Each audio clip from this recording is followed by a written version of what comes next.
Hey guys, and welcome back to Gardens and Grace. For those of you who don't know me yet, my name is Tasha, and I hope you'll stick around and you'll get to know me and we'll get to grow food together.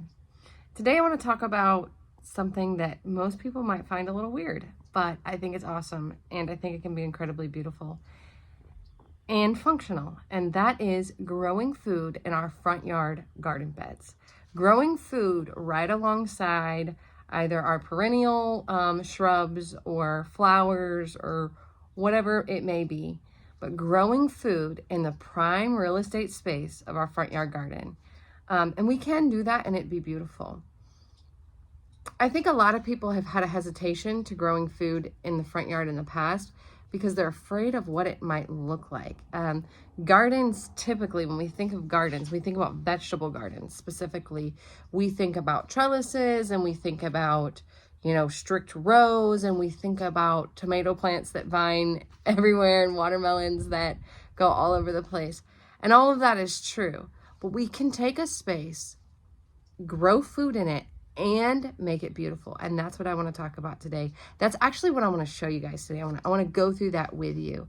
I've been growing food in my front yard for about a year now, and I really like it. I like mine a little bit wild though. So I'm okay with it being a little bit wild. I'm okay with things being a little, maybe not perfect. So if you're a perfectionist, you can still do it. You can still make your front yard garden space absolutely beautiful, and grow food in it. And I want to walk through some of that. Like I said, you're not going to see perfection in my garden, but hopefully this will give you some inspiration and this will give you some ideas to be able to grow food in your front yard garden right alongside your perennial shrubs and your flowers. So let's turn this camera around and let's get started. So first, let me show you what we're working with, because I was growing food in this space during the spring. During the spring, I didn't have a whole lot planted here. You're going to see a lot of bare space, but that's okay. I also have a lot of things that are just kind of petering out, getting to the end of their life. So it's time to clean this space up. I've wanted to do it for some time now, but I've held off until I was ready, till I had some things to kind of plant behind it, and until I could take you on this journey with me, because I wanted to show you this process. I want to show you what I'm doing out here today. So you'll notice I have kind of two beds here, but I had some perennial shrubs growing in this space. It was like that when I bought the house. I didn't really like them, and so what I did was I chopped them down to the soil level. Now I'm having to keep kind of chopping them back because they want to regrow.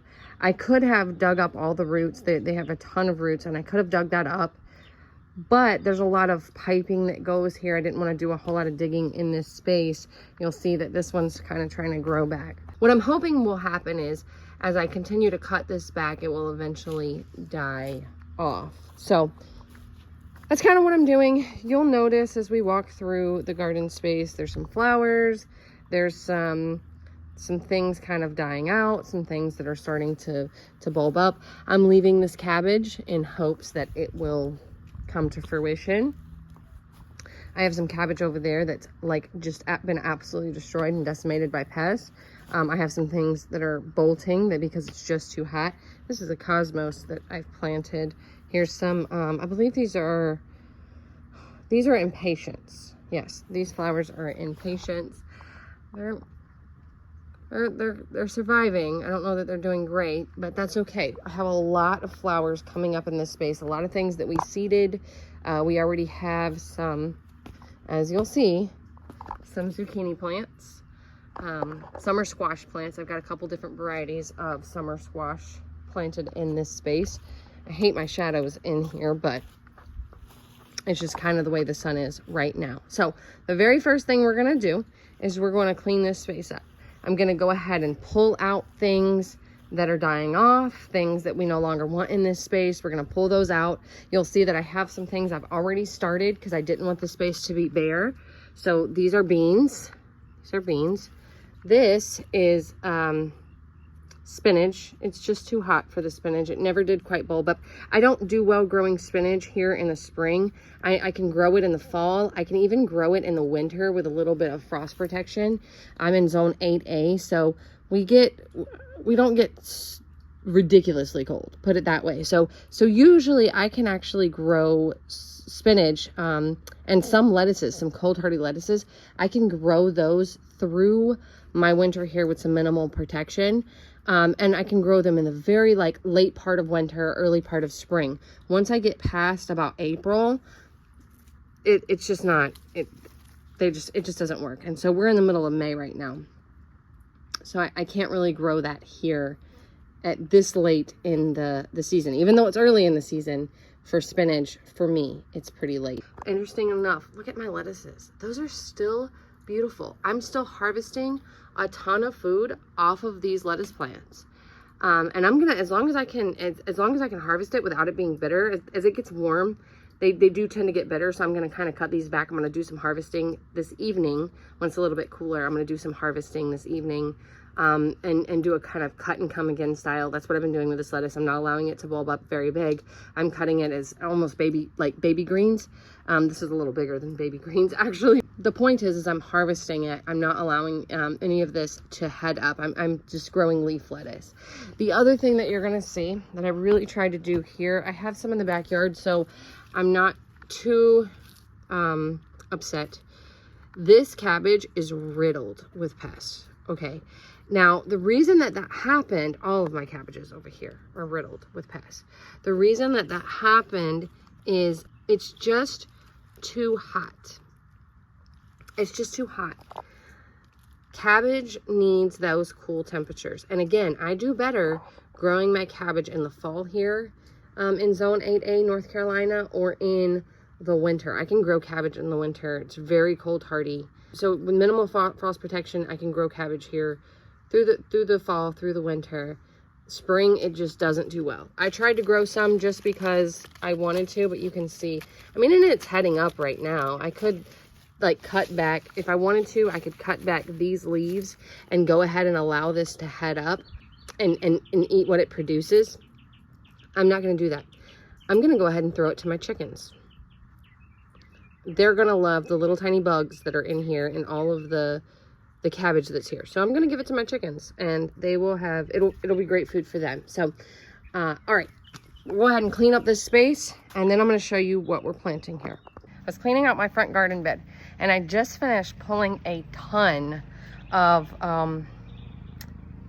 weeds, lettuce that's bolting and going to seed, cabbage that's riddled with pests, just a ton of produce and a ton of green out of my front garden bed. So let me take you around and show you a little bit of what I've done. So you can see this space is pretty good and cleaned out. It's not perfect. I did leave some things. I'm gonna come back and get this. There's some grass, it's right there. I'm gonna come back and get that. I'm also gonna, I'm about to mix up some garden soil with some potting mix and some organic fertilizer. Within that, I might top dress this area with a little bit of that once I get everything planted. So it's a cheap way to top dress. I kind of like doing it. The reason I'm going to do that is I'm going to show you this. Even though these spinaches, we know it's too hot for them, they had some yellowing, and I have some other things down there that have some yellowing, and so that tells me there may not be enough nutrients in the soil. There's not a whole lot of depth here. So this is a front yard garden, and I've been building this soil for maybe about a year. So you'll kind of notice maybe not more than an inch or so down, we get to soil that's not great. So because of that, I'm gonna go ahead and top dress. And like I said, I don't have any compost on hand right now. Typically, I would top dress with compost. I don't have any compost made right now.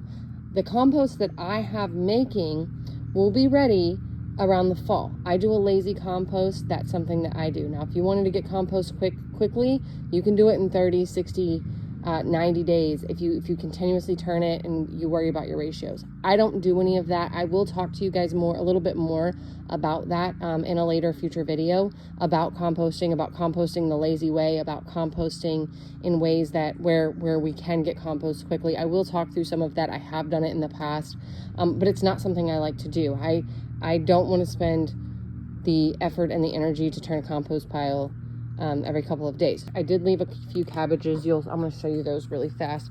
I pulled out majority of the cabbage, but I left this one. I left these purple cabbages. There's some holes in it.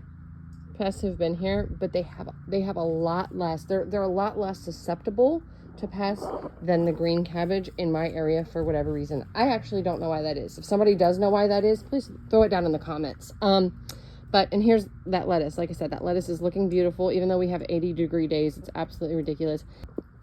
So I took a lot of that stuff out. I've already taken it to the chickens. I did record that. That was pretty funny. The chickens enjoyed the produce that came out of here. So I'm going to go ahead and start planting out here. Let me show you guys really quick what I'm going to be planting. Starting with the things I bought from Lowe's. These are lunchbox peppers. These are super petunias. Also super petunias. I really love those. Like I said, the citronella is going to go in the backyard because we deal with mosquitoes back there. And this, I love petunias. I love these little striped ones. Purple is my favorite color, so as you can see, I get a lot of those. But this pink one, it just looked really pretty. So we're going to throw that in the garden too. We're going to see how it does. Geranium cranberry splash. I'm going to be honest with you here. I don't know what this is. I don't know exactly how it grows.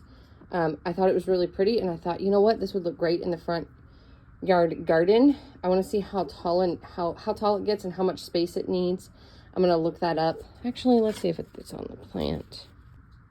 Okay, so it gets to be about 12 to 16 inches tall. It says space 12 to 16 inches. Okay, so about a foot of space. We may not do that. We might though.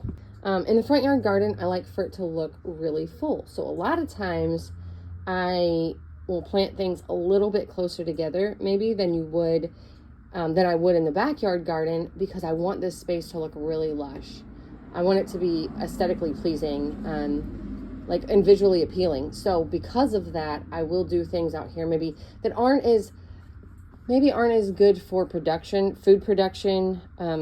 Although I get produce out of it, I'm not thinking as much out here about getting as much produce as possible. I'm thinking about getting produce and growing flowers and making a space that's beautiful. So because of that, because my goal out here is a little bit different, and there's more, I'm more in line with aesthetics out here. So because of that, I will plant things a little more densely maybe than you would in a typical garden setting. So let me go grab the plants that I have, the starts that I'm grabbing from the back that I want to plant out here, and we're going to go ahead and get started, and I'll take you along that process.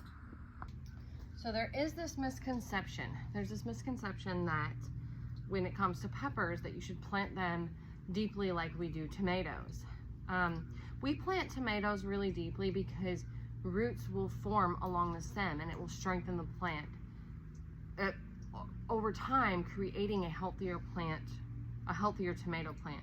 The same is not true for peppers. So a lot of people think that you should plant peppers really deeply, when in fact, there's no need to do that. I'm gonna plant this pepper plant. Like I said, I got it from Lowe's. I let it sit outside yesterday. That's a good practice. I kind of let it sit out in this area, in this space yesterday before I put it in the soil, just to kind of like help the plant get accustomed to the sun that's here and the environment that's here before I put it in the ground. This plant's gonna go through a little bit of transplant shock when I plant it. So because of that, when I get done today with the things I'm planting that are already, well established, I'm going to water them in with a water-soluble fertilizer just to kind of give the plant what it needs to get growing, get started. I've already dug a planting hole over here. I did have some roots from that perennial shrub I was showing you earlier.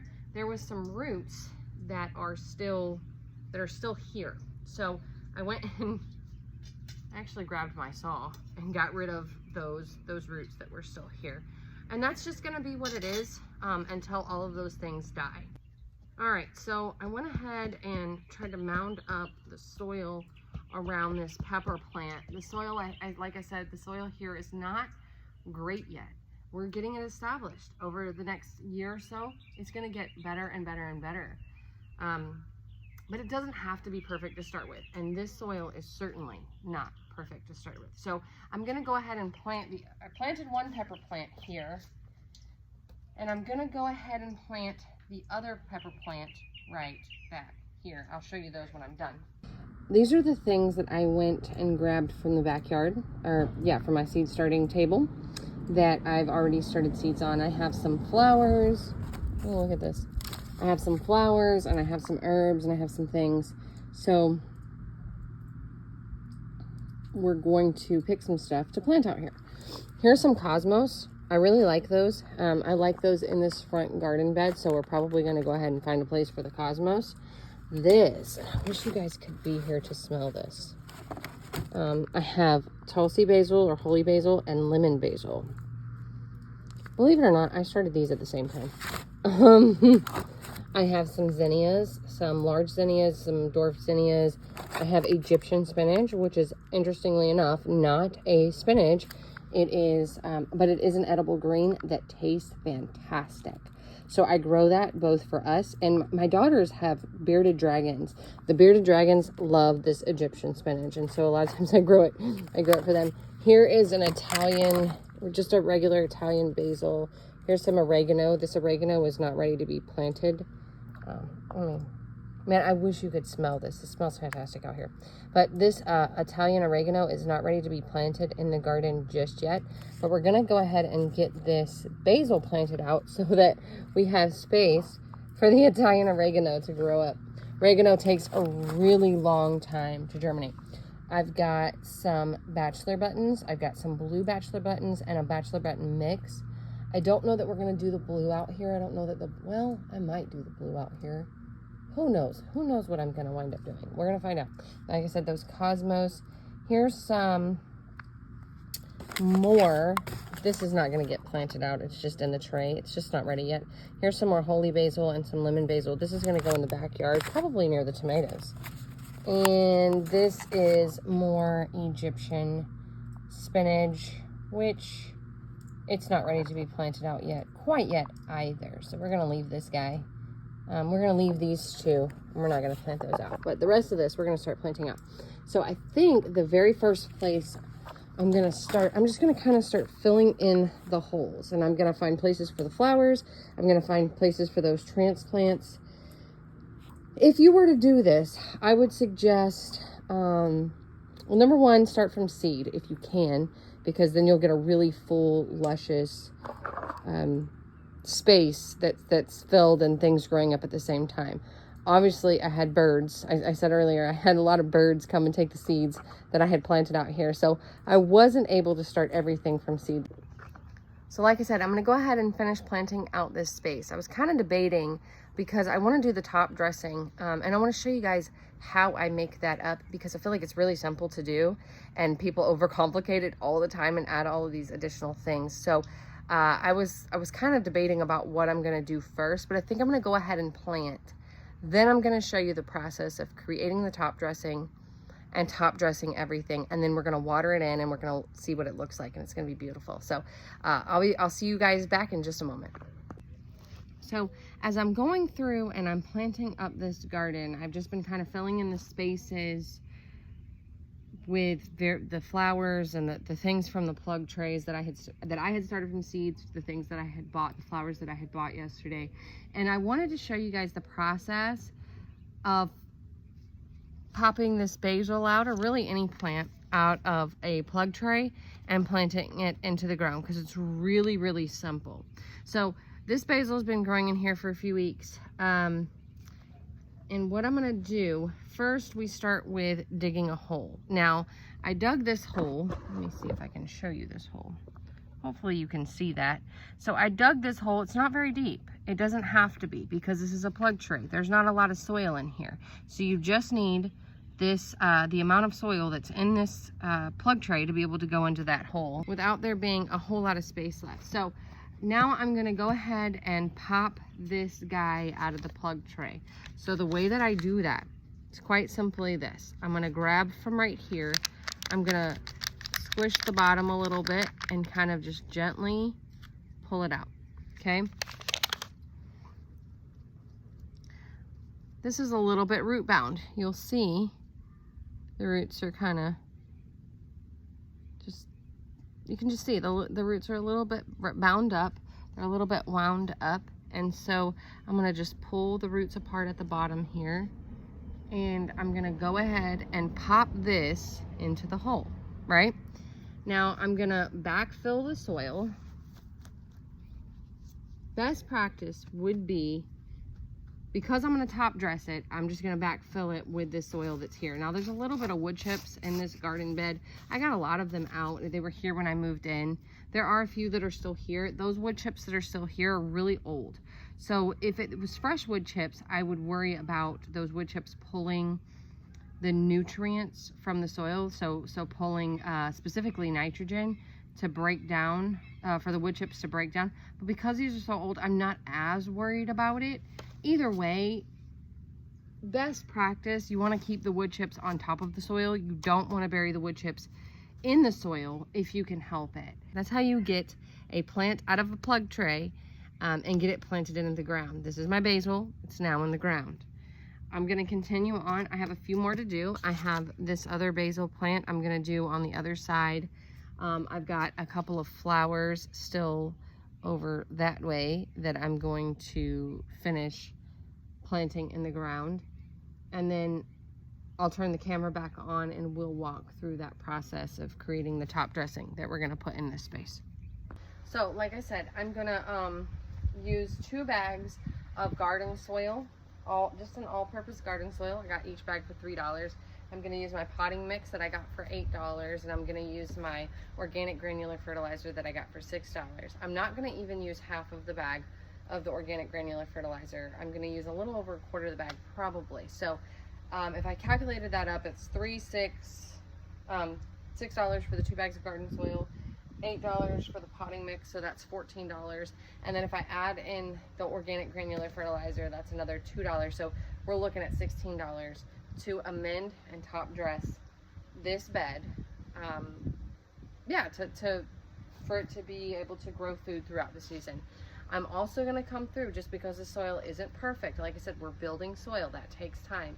Because the soil isn't perfect, I am going to come through with a water-soluble fertilizer every 2 to 3 weeks, probably every 2 weeks. So when you go to fertilize your plants, you don't need to over-fertilize them.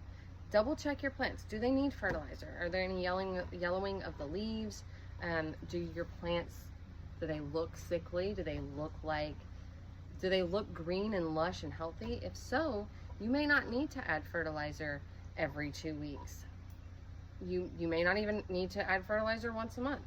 It really does depend heavily on how well you amend your soil and how much nutrients is in your soil. Fertilizers are not a bad thing, and we can use them.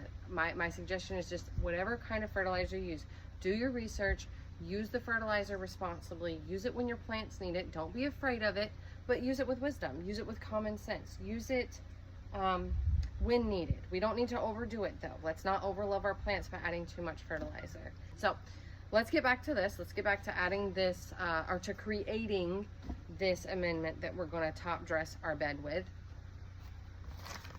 I'm just using my garden cart because I'm going to mix these things together. I could throw it on the bed in layers and just kind of mix it in. If I didn't already have plants growing in that, I probably would have done it that way. And then just use my rake to kind of rake it in, mix it together, and then use the back of my rake to flatten it out. I already have plants growing there, so I'm not going to do that this time. Instead, I'm going to add it into my garden cart. And there is a little bit, I'm using a bagged potting mix and garden soil, that they have a little bit of fertilizer. There's a little bit of fertilizer already in them, so I don't have to go too heavy. I'm going to add the organic fertilizer. Like I said, I'm not going to go crazy with it. There's just no need. I don't have to.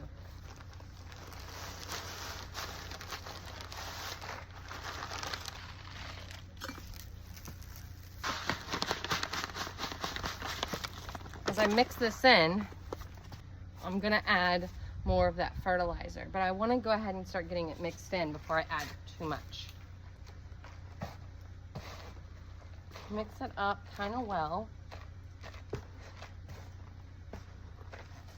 It's a little harder to do this because this thing is so full. A wheelbarrow would be best, but I don't have one. So I'm gonna grab my shovel and I'm gonna mix this in. I lied, all I have is my little hoe, so I'm gonna use that, but that's okay.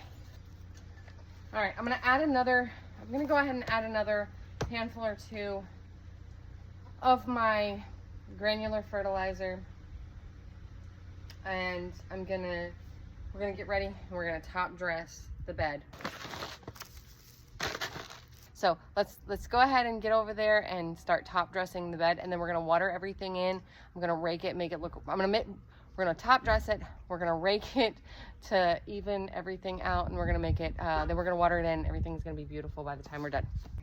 So now we're gonna go around our plants and just add a top dressing of the soil we just made. We're just gonna take some handfuls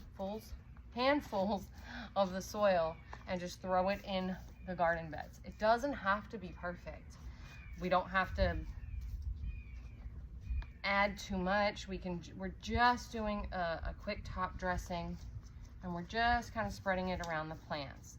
As I go through and get each garden bed, or each section of the garden bed, I should say, done, I'm gonna kind of smooth it out. So then we're gonna come back and we're gonna water everything in and let that fertilizer begin to break down and let everything get good and established. So I'm gonna show you that process when it's all done. Oh, as I go through and I'm adding the top dressing, if I want to, which I probably will, if there are areas where I have a little bit more space, and you'll see when I turn the camera around, there are areas where I have a lot more space, and it's not level, I'm gonna go through, and I think I'm gonna use, I just wanna show you this tool really quick. This, your standard garden hoe. And I'm gonna kind of go through and just kind of use this to level things out. I can use the back of it like I did with my rake. The point is, it's just trying to get things level. Just trying to get things level as we go through and we add the top dressing to around our plants. I'm going to continue with this process, and I'll see you in a minute when this is done and after I've watered everything in. Okay guys, so now we have the finished product. I went ahead and watered everything in. I added the top dressing to the front section of these beds. So this is what it looks like. This is our finished product. I still have some dwarf tomatoes that I'm going to be planting out in this space in the areas where there's holes. I'm going to plant some dwarf tomatoes. I've also got a couple bachelor buttons. I didn't plant all the bachelor buttons out here. I had a couple bachelor buttons coming up. So anything that requires, or if there's any empty space when it's all said and done, I'm going to go ahead and plant those bachelor buttons out here as well. But I just wanted to show you guys.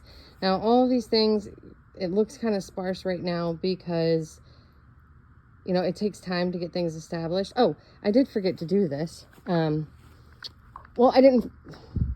There is one more thing I'm going to plant over in this section. And I'm going to plant it right here, but it's going to take up this general space. I'm going to plant another summer squash plant here. I have them started there. I have some seed starts that we actually did together in another video, and I'm going to wait for that to come up about a week or so, and then I'm going to come back and I'm going to plant a summer squash in that area. I have a lot of things that are just beginning to germinate, so I left space for those. Those are flowers. I don't know what flower exactly because I've planted so many things in this space. I don't remember what all it was, and like I said, I am terrible with labeling things. And these are beans, in case anybody was wondering. Those are bush beans. I have a lot of bush beans planted out here. I really love bush beans. My family eats them a lot. That is Cosmos. So there are some that I know. This is a zucchini plant. So you'll see like I left a lot of empty space for those things to get established. Don't look at my hose in the back. It's really ugly, but it's there. I'm kind of hoping that zucchini plant will kind of hide some of this area. But this is the final product, guys. This is what it looks like. I'm hot and I'm tired, but it was so worth it. We planted a beautiful space today. Thank you so much for hanging out in the garden with me today. May your garden be filled with grace, and may you be abundantly blessed. We'll see you next time. Thanks. Bye.